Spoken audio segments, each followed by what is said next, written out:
जय गुरु जी, संगत जी, जय गुरु जी, शुक्राना गुरु जी, ओम नमः शिवाय, शिव जी सदा सहाय, ओम नमः शिवाय, गुरु जी सदा सहाय। संगत जी, आप सबका ब्लेसिंग्स फॉर बड़े मदर 777 पर हार्दिक स्वागत है, जिसमें गुरु जी महाराज के बहुत ही प्यारे ब्लेस सत्संग आप तक साझा किए जाते हैं। गुरु जी महाराज की कृपा से आज हमें कुछ आंटियों के शुक्राना और अंकल का भी शुक्राना प्राप्त हुआ है, और ये शुक्राना जब आप सुनेंगे तो आपकी जिंदगी में भी वही ब्लेसिंग्स मिलेंगी जो गुरु जी महाराज ने आंटी और अंकल की जिंदगी में दी।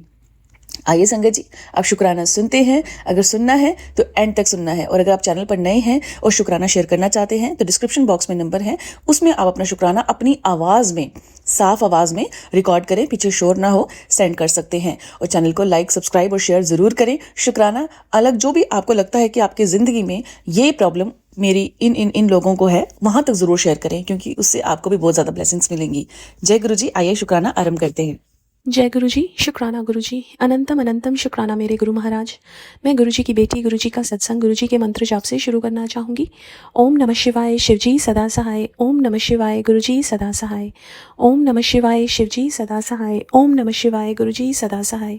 संगत जी, मैं अपना शुक्राना सत्संग गुरु जी की लाडली बेटी सोना के चैनल पर शेयर कर रही हूँ, और बहुत बहुत थैंक्स करना चाहूँगी उनका, जो मेरे सत्संग को बाकी संगत परिवार तक पहुँचाएंगे। संगत जी, अगर गुरु महाराज साथ है ना हमारे, तो लाइफ में कोई भी चीज़ नामुमकिन नहीं। संगत जी, एक बहुत ब्यूटीफुल सत्संग गुरु महाराज ने सुनवाया रघुवीर अंकल का, कि जिसमें उनके बेटे की शादी थी। अब रघुवीर अंकल तो गुरु महाराज के साथ रहते थे। गुरु महाराज ने कहा कि थोड़े दिन रह गए हैं, 9-10 दिन, जाके शादी करके आओ। रघुवीर अंकल ने कहा कि मेरे पास तो कुछ है ही नहीं, मैं कैसे शादी करूँगा। गुरु महाराज ने कहा कि तुम जाओ और बहुत अच्छी शादी होगी। अब रघुवीर अंकल ने सोचा, गुरु महाराज ने कहा है बहुत अच्छी शादी होगी तो होगी। अब उनकी जेब में 100 समथिंग रुपये थे। अब वो बोले कि इसमें मुझे शादी करनी है। अब वो वहाँ से चले दिल्ली से जलंधर के लिए, और उनकी टिकट आई 90 रुपये की। कुछ चाय पानी पिया, जब वो घर पहुँचे उनके पास 47 रुपीज़ बचे। अब वो अपनी वाइफ को बोले कि अब ये मेरे पास 47 रुपीज़ हैं, अब इसमें उन्होंने अपने बेटे की शादी का सारा कुछ करना है। वो बैठे एक दूसरे को देख रहे थे और हंस भी रहे थे, क्योंकि उन्होंने ये सोचा कि गुरुजी ने कहा है कि बहुत अच्छी शादी होगी। संगत जी, क्या होता है कि उनका बेटा पहले कुछ शीशे का काम करता था और उन्होंने करना छोड़ दिया था। एक कॉल आया उनके पास, उनके बेटे के पास, कि हमारा कुछ टेबल टूट गया है और उनको टेबल टॉप चाहिए शीशे का। तो उन्होंने कहा कि मैं तो काम ही नहीं करता। तो उन्होंने कहा कि हमें आपसे ही चाहिए, एक बार आके देखो। उन्होंने जाके देखा तो उन्होंने कॉल किया जहाँ से वो अपना सामान लेते थे, वो अवेलेबल भी था। अब वो उन्होंने उनका फ़िक्स कर दिया। उन्होंने बताया कि उनकी शादी है और उनको जो कार्ड्स हैं वो प्रिंट कराने हैं। अब उनका काम ही प्रिंटिंग का था, तो उन्होंने कहा कि वो तो मैं ही कर दूंगा। तो संगत जी, उनका कार्ड्स भी प्रिंट हो गए। अब उन्होंने सोचा, उनकी वाइफ ने बोला रघुवीर अंकल की कि खाली कार्ड थोड़ा ना देंगे, साथ में हमें कुछ देना भी तो पड़ेगा। अब संगत जी, वो बैठे थे और अचानक से रघुवीर अंकल के भाई आ गए। उन्होंने उनको एक एनवलप दिया, बोला कि ये मेरा शगुन जो है ये मैं पहले ही दे रहा हूँ। उन्होंने बहुत मना किया, लेकिन वो नहीं माने। और जाते जाते उन्होंने बोला कि आपने ज्वेलरी शॉपिंग कर ली। तो उन्होंने कहा नहीं, ज्वेलरी शॉपिंग तो नहीं की, आजकल तो सब रेडीमेड मिलता है। तो उन्होंने कहा कि एक ज्वेलर है जिनको उन्होंने पैसे दिए हुए हैं, वो पैसे नहीं दे रहा, तो वहाँ से ज्वेलरी लेंगे। तो संगत जी, पहले जो उनके पास एनवलप था उसमें उन्होंने बादाम लिए, और बादाम, कागजी बादाम बहुत महंगा आता था। तो उन्होंने कहा कि जैसे जैसे हम जितने हैं हम बांटते जाएंगे। तो वो भी सब पूरे हो गए। उसके बाद ज्वेलरी भी हो गई। उसके बाद आंटी के घर, रघुवीर अंकल की वाइफ के घर, जब उनके मायके में देने गए कार्ड, तो वहाँ पे भी सबने उनको शगुन पहले ही दे दिया। उन्होंने बहुत मना किया, जिससे वो सारा काम हो गया। पूरी शादी बहुत अच्छे से हो गई। और जब लास्ट में जो शगुन आए हुए थे वो उन्होंने देखा कितना रह गया, तो वो 47,000 था। सब कुछ करवाने के बाद 47 रुपीज़ से उन्होंने शुरू किया और 47,000 उनके पास बचे। उन्होंने कहा कि इसका भी मैं क्या ही करूँगा। वो भी उन्होंने अपने बेटे को दे दिया कि तुम कहीं घूम आओ। और वो वापस गुरुजी के पास आ गए। तो संगत जी, जब गुरुजी कुछ बोलते हैं, अगर उन्होंने बोला, वो भगवान है, वो महाशिव हैं, अगर उन्होंने कुछ बोला है तो वो होगा ही होगा। कैसे होगा, कहाँ से होगा, वो हमें दिमाग नहीं लगाना, क्योंकि हम इंसान बहुत दिमाग लगाते हैं छोटी चीज़ में। हमने कोई बाई चांस, हमारे मन में एक इच्छा है या हमने कोई अरदास की, हम इंसान ये सोचते रहते हैं कि ये हमारी पूरी होगी कि नहीं। हमने गुरु महाराज को जब अपना माँ बाप मान लिया, हमने उन पे विश्वास कर लिया, अब सारी जिम्मेदारी गुरु महाराज की है, हमारी लाइफ चलाने की, हमारे परिवार को चलाने की। संगत जी, हमें अपना दिमाग नहीं लगाना चाहिए। और मैं बहुत बहुत शुक्राना करना चाहती हूँ गुरु महाराज का कि उन्होंने हमें अपनाया। संगत जी, अगर हम पहले वाले युग देखें, इतने सालों की तपस्या करने के बाद भगवान दर्शन देते थे। हमने तो कुछ किया ही नहीं और भगवान ने हमें दर्शन दे दिए। संगत जी, ये हमारा इसमें कोई रोल नहीं है, सिर्फ और सिर्फ कृपा है हमारे गुरु महाराज की, कि उन्होंने अपनी भक्ति में से जो वो गुरु महाराज समाधि में बैठते थे, वो बैठते हैं शिव जी समाधि में ही होते हैं, उसमें से हमें अपनी कमाई दे के खुद हमारे सामने हमें दर्शन दिए, ड्रीम दर्शन या कईयों को फिजिकल रूप में दर्शन गुरु महाराज ने दिए हैं इस लाइफ में। और संगत जी, गुरु महाराज ने एक आंटी को बताया था कि जब गुरु महाराज अपना बॉडी जो फिजिकल बॉडी छोड़ेंगे, उसके बाद 7 ईयर्स के बाद गुरु महाराज फिर इस धरती पे आएंगे।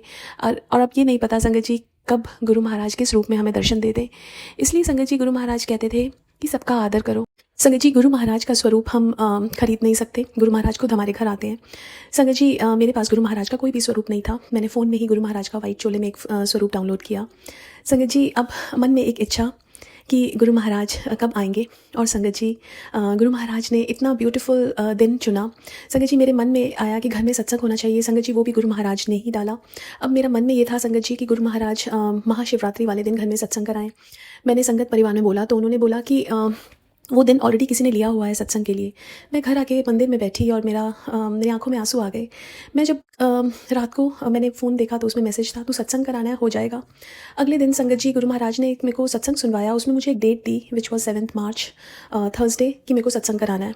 संगत जी, मैंने अपनी सिस्टर से बात की कि क्या वो मुझे चोला भिजवा सकती है। उसने मेरे को कहा 15 मिनट दे, मैं तेरे को एक वीडियो भेजती हूँ। उसने मेरे को 2 वीडियो भेजे गुरु जी के चोले के। एक वाइट चोला था, एक और था। मुझे वाइट चोला बहुत पसंद था। उसने कहा कि यहाँ किसी को सेवा मिली हुई है, मैं वो स्वरूप भी भिजवा देंगे। तो उसने बोला, अब मेरे पास 6 दिन थे, 5 या 6 दिन संगत जी। और उसने US फेडेक्स किया। अब जिस दिन सत्संग था वो उसी दिन ही डिलीवरी दिखा रहा था। अब संगत जी, सत्संग में जो लोग आते हैं वो संगत परिवार बोलने लगी कि तुम बोरो कर लो, लेकिन मुझे ये था गुरु महाराज आएंगे। संगत जी, जो डिलीवरी थर्सडे की थी वो वेंसडे को प्रीपोन हुई। मैं कड़ा प्रसाद बना के बस हटी ही थी तो फेडेक्स का ट्रक आया और गुरु महाराज का चोला गुरु महाराज स्वरूप के रूप में आ गए। संगत जी, हर दिन तय है हमारे लिए, हर पल तय है कब गुरु महाराज ने आना है, कब हमें जोड़ना है, कब हमारे परिवार वालों को जोड़ना है, कितना जोड़ना है। ये सब चीज़ें संगत जी उनके हाथ में है। हम कभी ये ना सोचें कि हम जुड़े गुरु महाराज से या हम ये कर लें या हमारे परिवार वाले जुड़ जाएं। एक अरदास ज़रूर कर सकते हैं, लेकिन संगत जी हर चीज़ का टाइम तय है और वो गुरु महाराज ने मुझे दिखाया। बस शुक्राना करना चाहूँगी गुरु महाराज का कि संगत जी कैसे गुरु महाराज ने ब्यूटीफुली हर चीज़ जो मन में एक आती है वो पूरी कराई। उसके लिए बहुत बहुत शुक्राना। आज के लिए अपने सत्संग को ही विराम देना चाहूँगी। ओम नमः शिवाय, शिव जी सदा सहाय। ओम नमः शिवाय, गुरु जी सदा सहाय। जय गुरु जी, शुक्राना गुरु जी। जय गुरु जी, शुक्राना गुरु जी। गुरु जी की प्यारी प्यारी संगत को जय गुरु जी। ये मेरे रात्रि वेले का सत्संग है। गुरु जी महाराज आप स्वीकार कीजिएगा। ओम नमः शिवाय, शिव जी सदा सहाय। ओम नमः शिवाय, गुरु जी सदा सहाय। जय गुरु जी महाराज, शुक्राना शुक्राना शुक्राना गुरु जी महाराज। गुरु जी महाराज, आपसे मैं माफ़ी मांगूंगी कि मैं 2-3 दिन आपका मेरे बहुत शुक्राने थे, लेकिन मैं शुक्राना नहीं कर पाई, ना मैं कोई सत्संग सुन पाई, क्योंकि मेरे फ़ोन का जो वॉल्यूम का बटन है वो बिल्कुल ही अपने आप ही डाउन था। शायद आप ही की कोई रजा होगी कि मैं ये सब नहीं कर पाऊँ। तो गुरुजी महाराज, उस गलती की माफ़ी मांगते हुए आज मैं अपना ये फ़ोन ठीक करवा के लाई हूँ आपकी कृपा से, और शुक्राना सत्संग स्वीकार करते हैं। आपकी सोनिया बेटी का ये शुक्राना सत्संग स्वीकार कीजिएगा। हर वेले साइया ਤੁਹਾਡਾ शुक्र करा संगत जी। धैर्य और विश्वास एक बहुत बड़ी चीज़ है, बहुत बड़ी। संगत जी, गुरु जी महाराज ने ना मुझे इस महीने और पिछले महीने बुलाया, बहुत बुलाया है। गुरु जी महाराज ने 1 हफ्ते में 2 बार भी बुलाया है, 3 बार भी बुलाया है। 3 बार तो नहीं कहूँगी संगत जी, ये 31 तारीख का दिन था, शुक्रवार का दिन था, शुक्राने का दिन। और गुरु जी महाराज की कृपा से मैं ट्रेन पकड़ी 11:10 की, और वो 1 घंटा लेट थी, और गुरु जी महाराज की कृपा से मैं वहाँ चली गई बड़े मंदिर के लिए। उसके बाद हस्बैंड भी मेरे आए थे हॉस्पिटल, मतलब वो वहाँ से अपने ऑफिस से आए थे, सॉरी। तो उन्होंने क्या किया कि मतलब उनके ऑफिस में कुछ पंगा चल रहा है। कहते हैं ना, कोई किसी का मतलब कि कामयाबी भरोसा मतलब नहीं देख सकता, तो वो प्रपंच करता है। तो वो गुरुजी महाराज अपने आप संभाल लेंगे। मेरा काम तो बस शुक्राना और मंत्र जाप करना है। वो उन्हीं पे छोड़ा है जिंदगी, वही संभालेंगे, वही संवारेंगे, सब कुछ वही देखेंगे। तो गुरुजी महाराज तो हर जगह विद्यमान है। तो वो बोले कि जोर बार आ जा, तो तुम्हें लेट भी हो जाएगा। तो मैं बोली कि ठीक है। तो वो कहते तुम लेट हो जाएगा, तुम सीधे चली जाओ और मैं अपने घर चला जाता हूँ। मैं कहा ठीक है।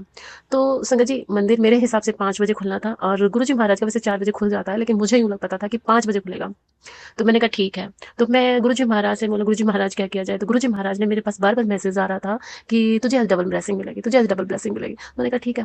फिर वो कहते हैं ना, अपना मेरा तो शरीर ही चलता है, बुद्धि वो चलाते हैं, जहाँ वो लेके जाते हैं उनकी रजा में मैं चलती हूँ। तो संगत जी, माइंड में ये थॉट डालते हैं गुरुजी महाराज तो चांदनी चौक चल, शीशगंज गुरुद्वारा चल, अभी टाइम है बड़े मंदिर चलने में भी, वहाँ पे भी तू वहाँ पे गुरुद्वारे होया। तो संगत जी, मेरे को गुरुजी महाराज चांदनी चौक उतर के बड़े वहाँ ले गए शीशगंज गुरुद्वारा। शीशगंज गुरुद्वारे में मत्था टेकवाया, कड़ा प्रसाद खिलवाया, और वहाँ पे 5-10 मिनट बैठाया भी दरबार में। और फिर उसके बाद मुझे लंगर भी करवाया। लंगर करवाने के बाद मार्केट भी घुमवाया। हालाँकि कुछ मैंने परचेज़ नहीं किया क्योंकि सब पुराना आइटम था। गुरुजी महाराज की ही रज़ा से मैं कुछ ले पाती, लेकिन गुरुजी महाराज की कृपा से उन्होंने मुझे कुछ नहीं दिलवाया कि ये कहते हैं कि अभी मार्केट में कुछ नया नहीं है तो बाद में ले लियो। शायद शॉपिंग के लिए स्पेशल भी लेके जाएँ वो मुझे। फिर उसके बाद मैंने 3:30 बजे मैंने मेट्रो ट्रेन पकड़ी, चांदनी चौक से ही पकड़ी थी और फिर छतरपुर बड़े मंदिर वहाँ पहुँचे। वहाँ जाने के बाद जैसे ही मेट्रो से उतरे हैं तो संगत परिवार मिलता है, तो उनके जो वो मेट्रो से लेके बड़े मंदिर का रास्ता होता है ना संगत जी, वो नापना बहुत मुश्किल हो जाता है क्योंकि हमें अपने गुरु के पास जाना होता है और हमसे इंतजार नहीं होता। लेकिन हमें संगत परिवार मिल जाता है ना, तो उनके साथ सत्संग करते करते करते करते वो गुरु जी महाराज ही करवाते हैं। करते करते टाइम का पता ही नहीं लगता। तो गुरु जी महाराज की कृपा से सत्संग करते करते हम लोग वहाँ बड़े मंदिर पहुंचे। एक रोहतक की आंटी थी, एक कहीं और की आंटी थी, पर हाँ बहुत अच्छा लगा। फिर वहाँ दरबार में भी बैठने का मौका मिला, बहुत अच्छा मिला। गुरु जी महाराज की कृपा से एक लोटा भी गुरु जी महाराज ने मंगवाया था, वो भी ब्लेस करवाया। और डायरी और पेन भी ब्लेस करवाया गुरु जी महाराज ने। लंगर प्रसाद भी खिलवाया। तो गुरुजी महाराज, और फिर उसके बाद क्या हुआ, मेरे फ़ोन में गड़बड़ चल रही थी बहुत ज़्यादा कि वो वॉल्यूम में किसी का फ़ोन आए तो मैं नहीं सुन पा रही थी, ना मैं कर पा रही थी। कर भी पाऊँ तो मेरी वॉल्यूम नहीं जा रही थी, आवाज़ बिल्कुल नहीं जा रही थी।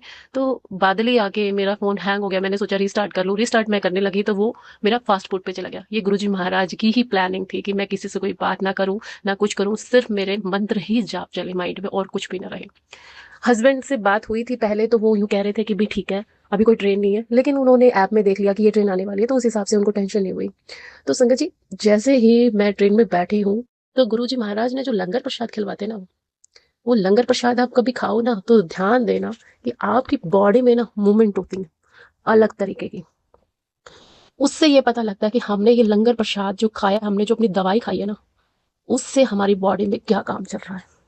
और गुरुजी अब मेरे को 9 साढ़े 9 हो गए, मैं अकेली थी, अंधेरा भी हो गया था, लेकिन गुरुजी महाराज मेरे साथ थे। मेरे माइंड में इतनी सी भी कोई टेंशन नहीं थी, हाय क्या होगा, इतनी लेट हो गई। क्योंकि गुरुजी महाराज जब लेके जाते हैं ना तो अपने बच्चे को सुरक्षित पहुंचाते भी हैं। तो बहुत बहुत शुक्राना गुरुजी